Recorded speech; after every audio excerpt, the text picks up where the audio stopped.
Assalamualaikum warahmatullahi wabarakatuh. Perkenalkan, nama saya Priskawati Moha dengan NIM 131424066 dari jurusan Manajemen Pendidikan Fakultas Ilmu Pendidikan. Nah, di sini saya akan membuat video untuk memenuhi tugas agama, yaitu saya akan mempresentasikan materi ketiga yang berjudul paradigma Qurani dalam menghadapi perkembangan ipteks. Nah, yang pertama itu ada latar belakang. Ya, di latar belakang itu penjelasannya perkembangan ilmu pengetahuan, teknologi dan seni ipteks dewasa ini telah membawa dampak yang sangat signifikan terhadap kehidupan manusia.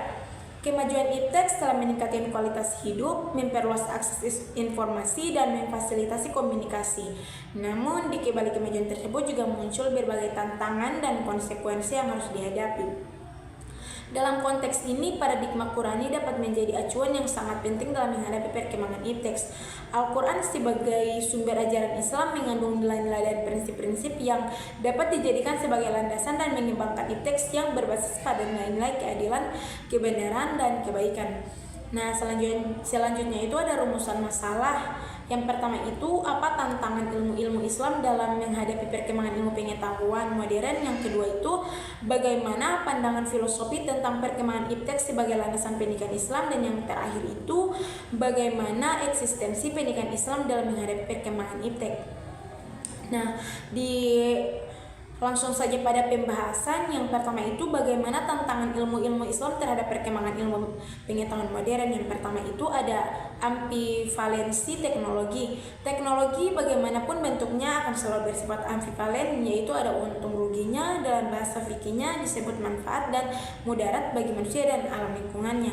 Yang kedua itu, di kalangan umat Islam masih banyak yang hanya menekankan pada studi pustaka daripada studi terhadap realitas sosio-kultur.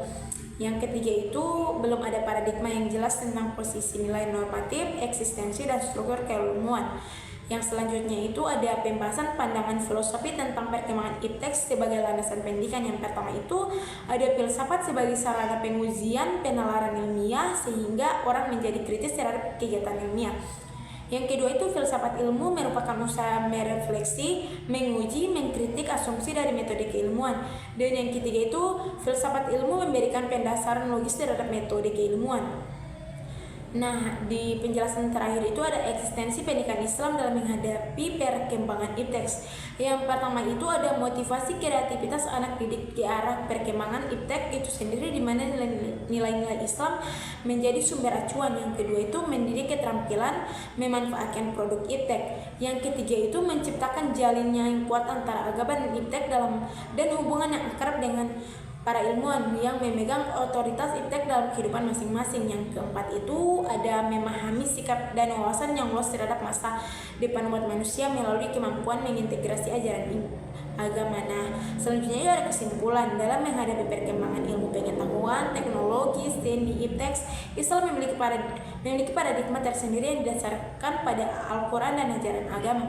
Makalah ini menyoroti beberapa tantangan yang dihadapi umat Islam seperti ketergantungan terhadap pengaruh Barat, kurangnya kajian terhadap realitas sosial, serta belum adanya paradigma yang jelas dalam mengintegrasikan ilmu dan nilai Islam. Teknologi sendiri memiliki sifat ambivalen sehingga penggunanya harus diarahkan untuk kebaikan umat manusia, bukan hanya demi kepentingan material semata.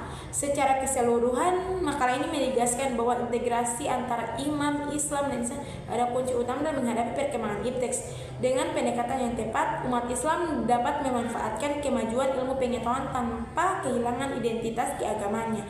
Baiklah, hanya itu yang bisa saya presentasikan. Lebih dan kurangnya saya mohon maaf. Wabillahi taufiq wal hidayah. Wassalamualaikum warahmatullahi wabarakatuh.